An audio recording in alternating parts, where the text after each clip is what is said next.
各位弟兄姐妹，大家早安，大家平安。我们要来进入撒母耳记第39天的共读。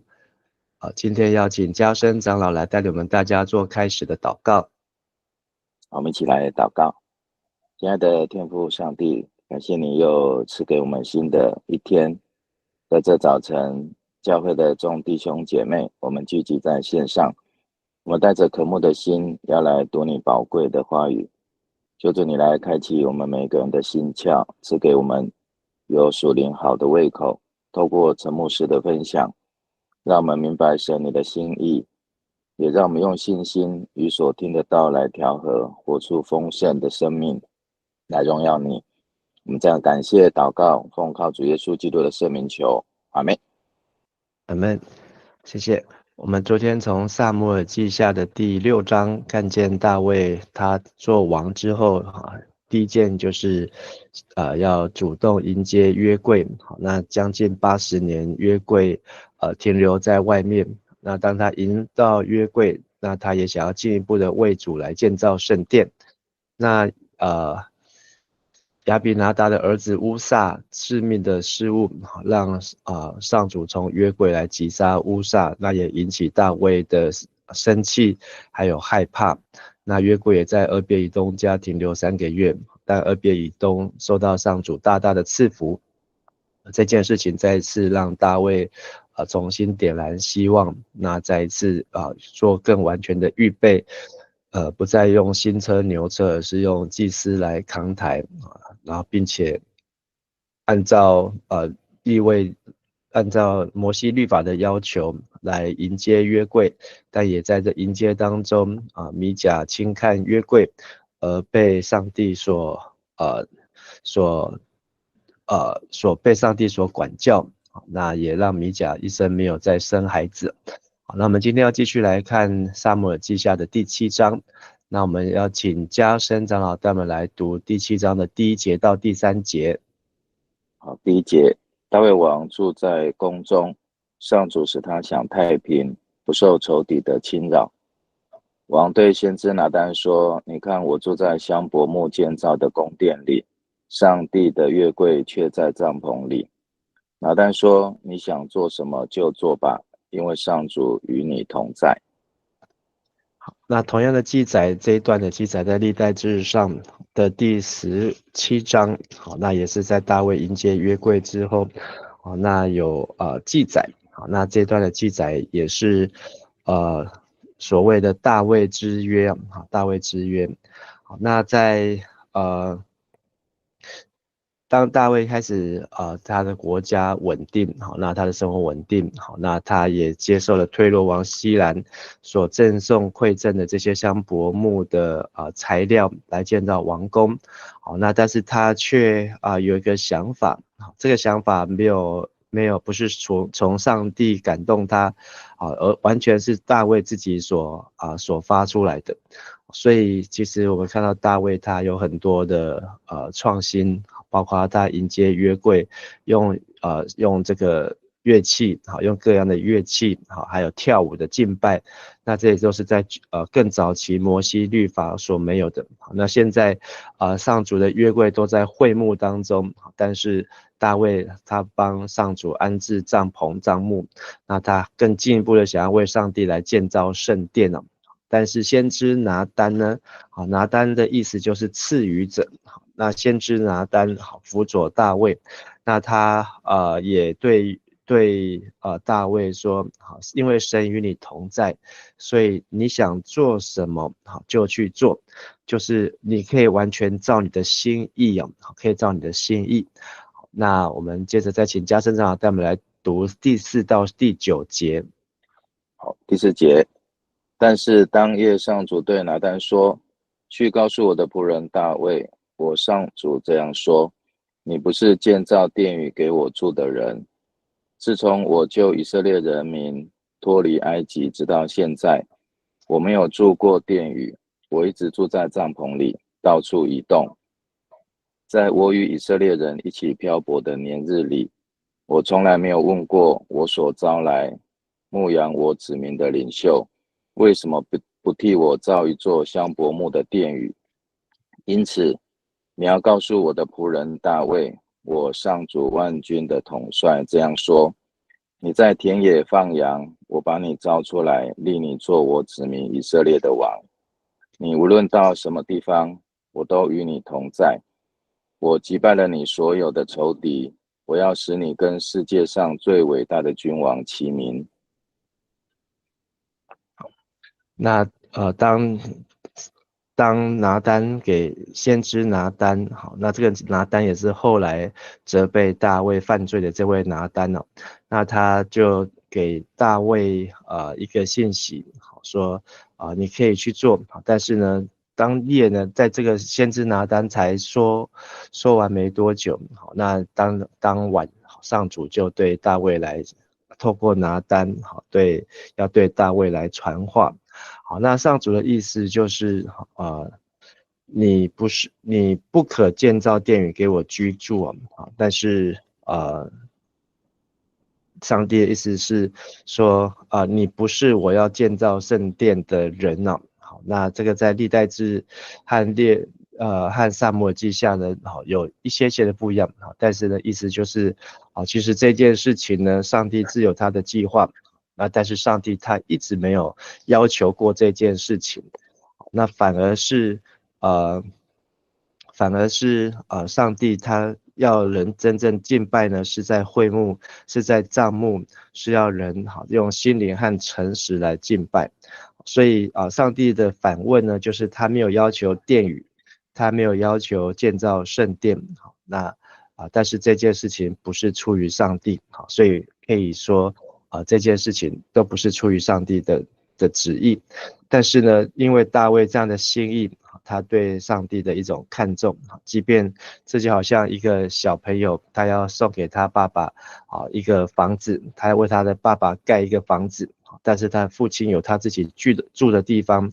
他并不需要接受这样子的礼物，但是因为他要接受这个孩子的心意，所以他也欣然接受。好，但是在第8、第9节，好，从第8节一直到第17节，好，那这一段呢就是大卫之约。虽然表面上上主他拒绝了大卫这样子的心意，但是呢，上帝却因为大卫这样的心意，那给大卫呢一个更重要、更坚定的应许。那这个应许如果没有大卫这样的举动呢，或许不会出现在圣经当中。但也因为大卫这样的心意，大卫这样的举动呢，让这个大卫之约就成为一个非常。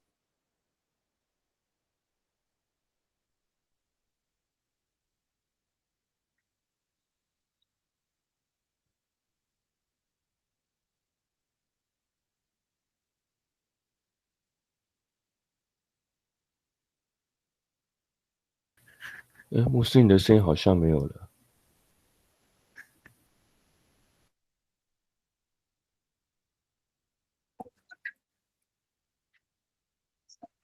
我们再请加深长老带我们来读大卫之约，就是上主要使大卫成为伟大的君王。好，那么请加深长老带我们来读第10到17节。好，第10节，我为我的子民以色列选了一个地方，把他们安顿在那里，使他们不再受压迫。自从他们住进这块土地，他们不断的被强攻击，但这种事不会再发生了。我要使你享太平，不被任何仇敌侵扰，也要赐给你后世。你死后跟祖先葬在一起时，我会立你的一个儿子做王，使他的国强盛。他才是我，他才是为我建造圣殿的人。我要使他的朝代继续到永远。我要做他的父亲，他要做我的儿子。他若做错了事，我会处罚他，好像父亲处罚自己的儿子。但是我不会收回我对他的爱，像我收回了对扫罗的爱那样。我把他废了，立你做王，你永远会有后代，你的国将永远坚立，你的王朝永远存续。拿单把上主向他启示的每一件事都告诉大卫。那这个大卫之约就是建造圣殿的人，好，那上帝同意，好，但是不是在大卫的手上，好，那也在大卫的儿子。那如果我们从后面的结果来看呢，好，大卫不能建圣殿的原因，就是因为他流人的血哦，好，那他不仅是流了赫人乌利亚的血，去抢夺拔示巴，那他也流了许许多多人的血，因为他杀了很多的仇敌，好，那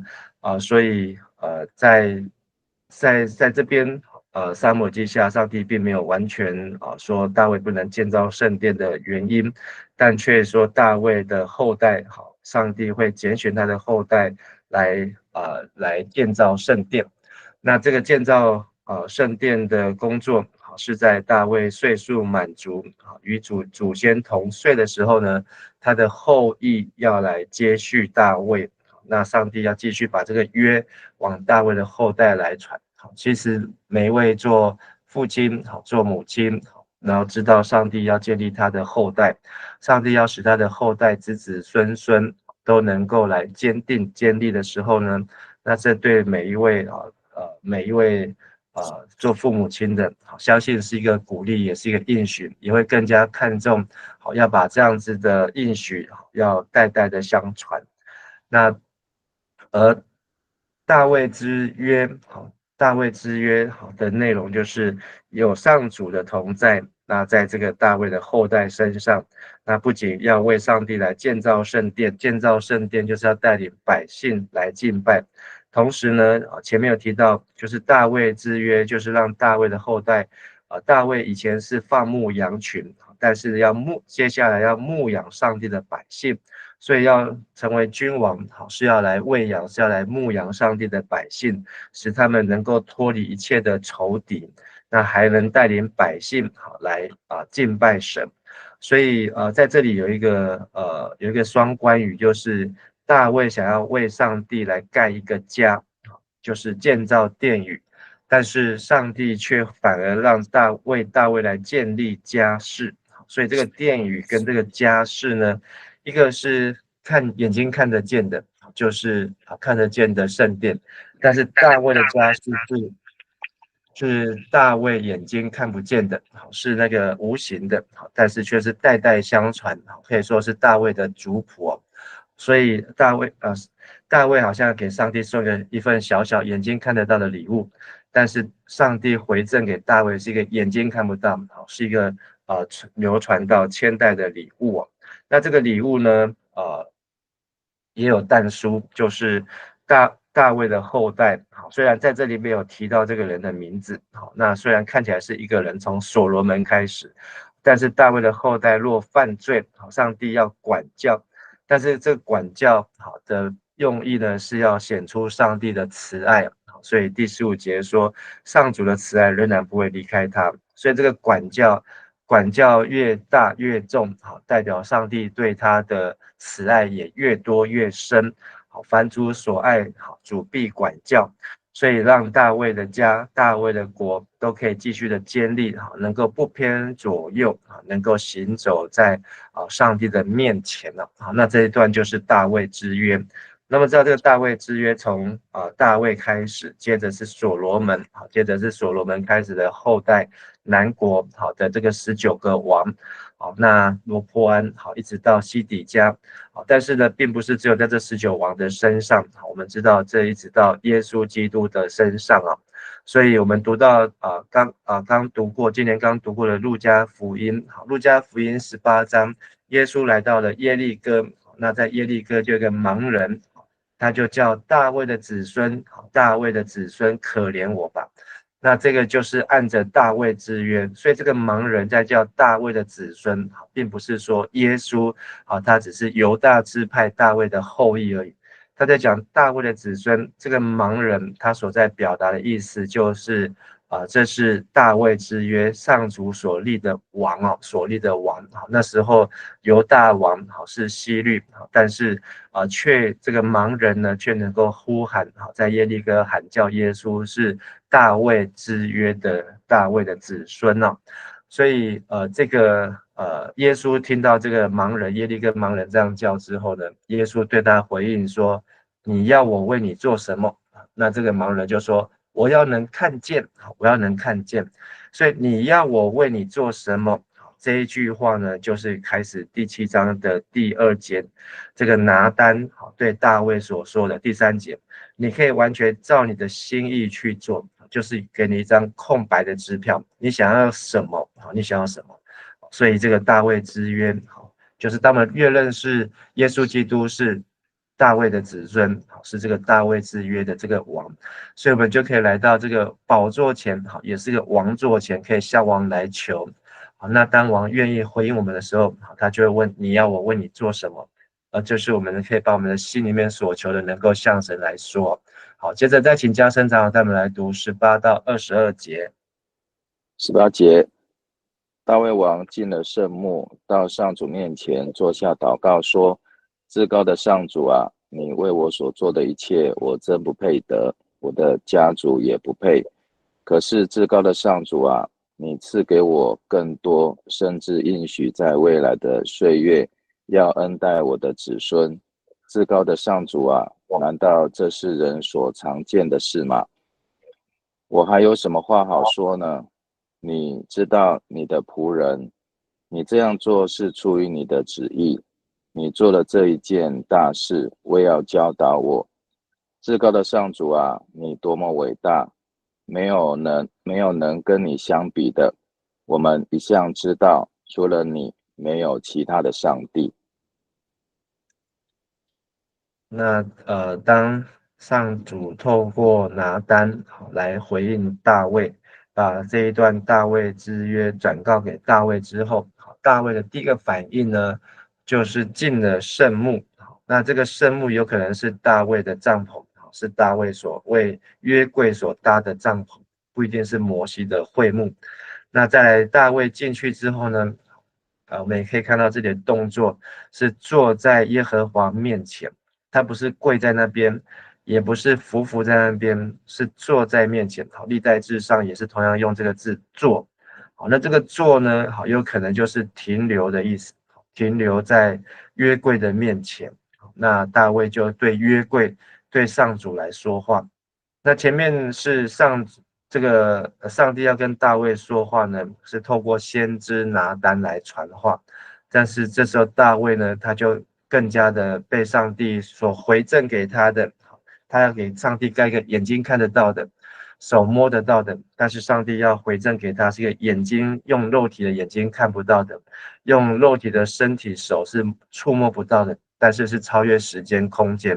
所以大卫就表达对上主的感恩。好，那他讲到自己的渺小，好，那讲到他知道这个是超乎常理的款待，知道这是上帝给他的恩惠和慈爱，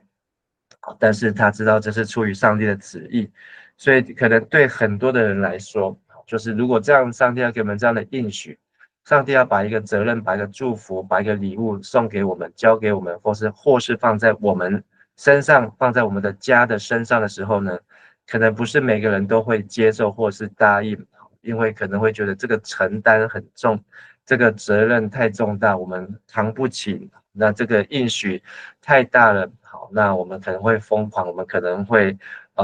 被会被吓住。但是大卫的回应呢，好，他却是顺服。所以其实我们这边看大卫表示谦卑，但是我相信大卫的心里面呢，也是战战兢兢。这等于说大卫呢，他要不断的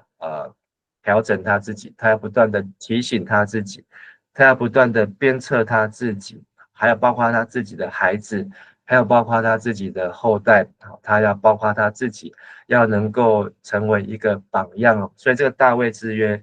不是只有天上掉下来的礼物这么简单，这个大卫之约就是一个双方的合约。上主要求是这样，那这个被要求的大卫也必须这样，才能够让就是要牧养上帝的群羊，然后呢要剪除上帝的仇敌，并且呢就是要抵挡那些，并且要把上帝的话语应许要不断的传递，而且呢还要建立家室。所以说所谓的齐家治国平天下，好，那每一个环节每一个细节呢，必须都是要去执行。但是大卫选择顺服，因为这是上帝的旨意。好，那大卫说：除你以外没有别的神能够与你相比哦。好，那接着再请嘉诚长老带我们来读23到26节。23节，世上也没有一个国家像以色列，你救以色列人民脱离奴役，使他们做你自己的子民。你为他们做了伟大奇异的事，使你的名声远播全世界。你从埃及释放出来的子民，无论到什么地方，你都把异族和他们的神明赶走。你使以色列永远做你自己的子民，而你上主啊，你做他们的上帝。主上帝啊，求你实现你为我和我后代所做的应许，求你永远按照你所说的话行。愿你的名永远被尊崇，愿人民永远称颂。上主万军的统帅是以色列的上帝，你要世世代代巩固我的王朝。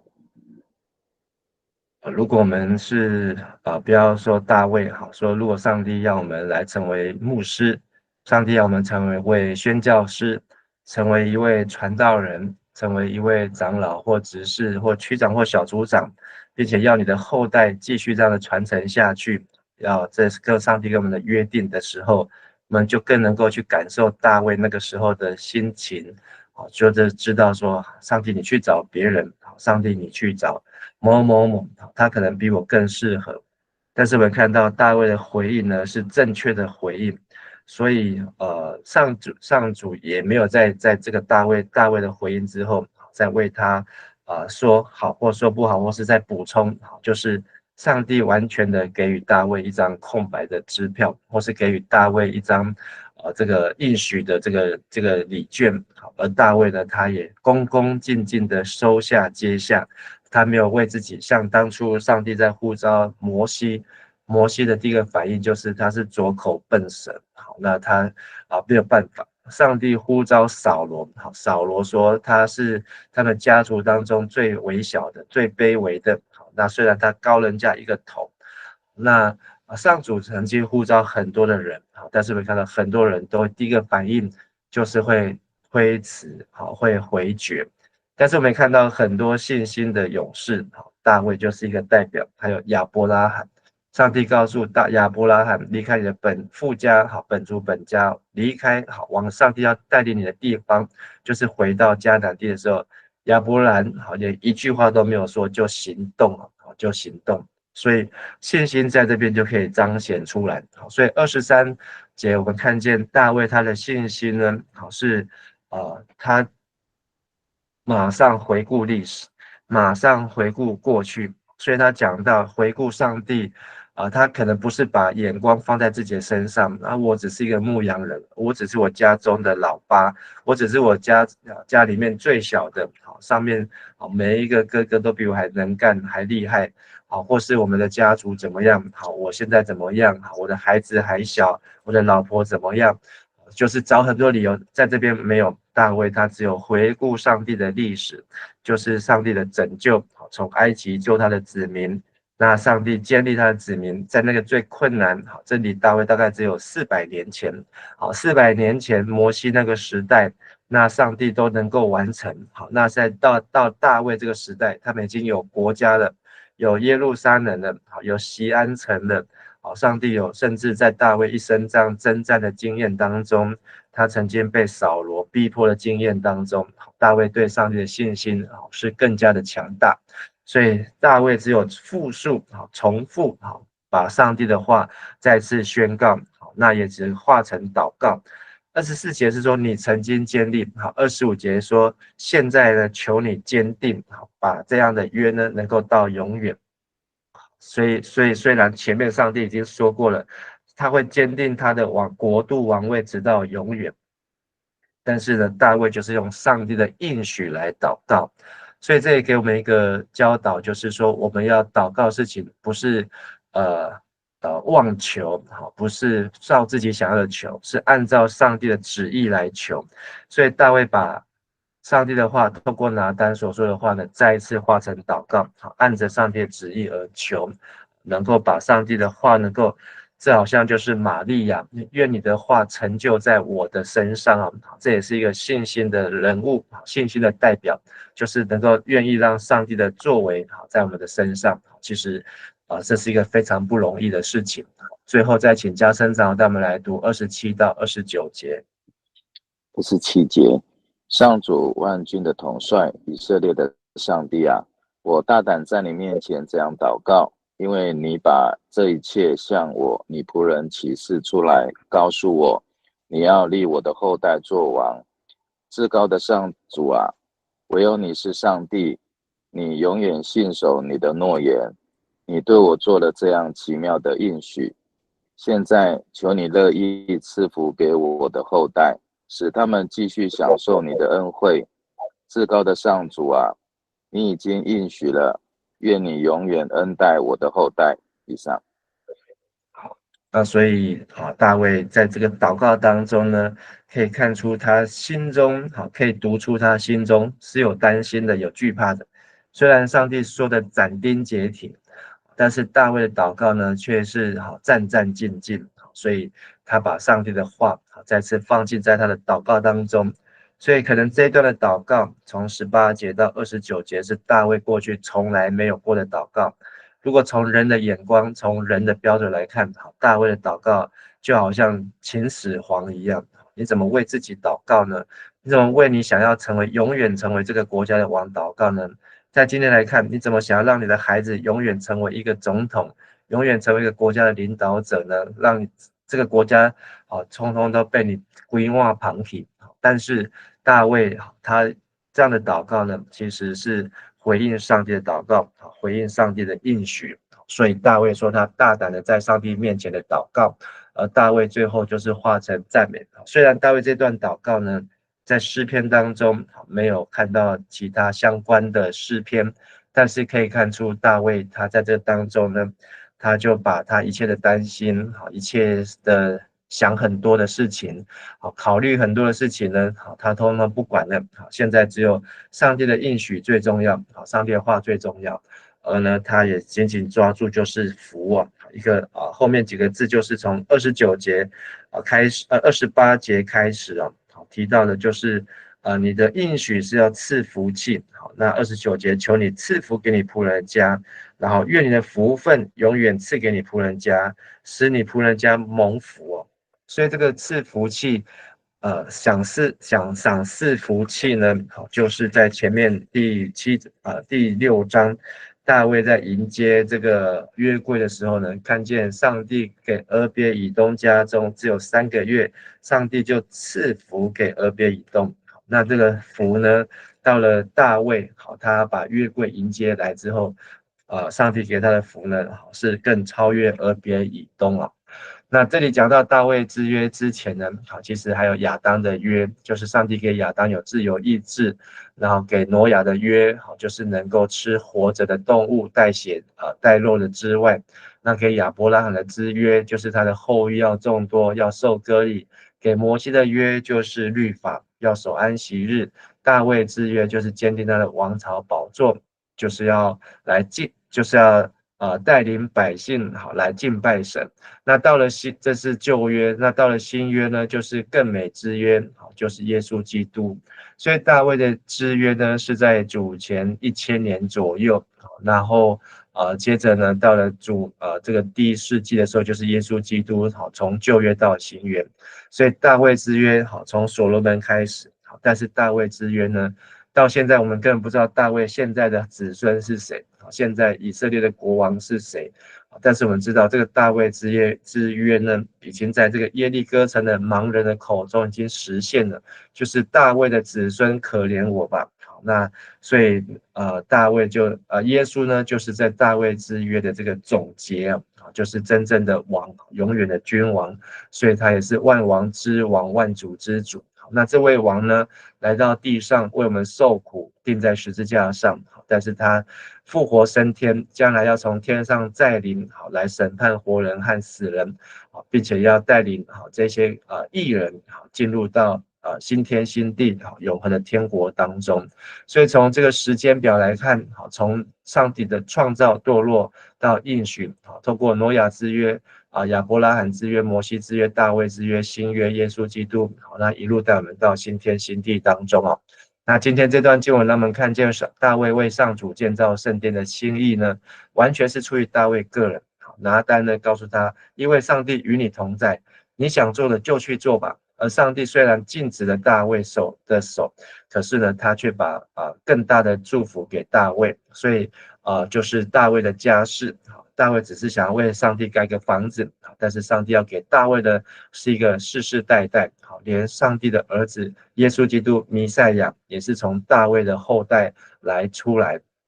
但是上帝也警告，如果大卫的家犯罪呢，上帝一定会管教，而且会责罚，会鞭打，因为这是代表是上帝的慈爱。那大卫真诚的感恩回应，也让我们看见大卫的勇气和信心，还有承担。那他也把这一切的担心害怕，全部变成祷告，用上帝的话语来祷告，让他知道这一切不是他所做的，是靠着上帝才能够。我们一起来祷告。亲爱的天父上帝，我们谢谢你，让我们从大卫之约得到许多的感动，也得到许多的学习，就是知道我们虽然软弱，我们虽然微小，但是靠着那加给我们力量的，我们凡事都能。也求主帮助我们，让我们能够乐意来顺服你的话。当上帝的话临到我们的时候，我们能够学习玛利亚，我是主的仆人，我是主的使女，请愿照主的话去做。愿上帝你的话语成就在我们每个人生命当中，也成就在我们的家庭，在我们的儿女，在我们的世世代代当中，也在我们的教会当中。我们如此祷告祈求，都是奉靠耶稣基督的名求，阿们。谢谢嘉生长老，谢谢大家，平安。阿们，谢谢牧师，谢谢牧师，谢谢牧师，平安，谢谢牧师平安，谢谢牧师平安，平安。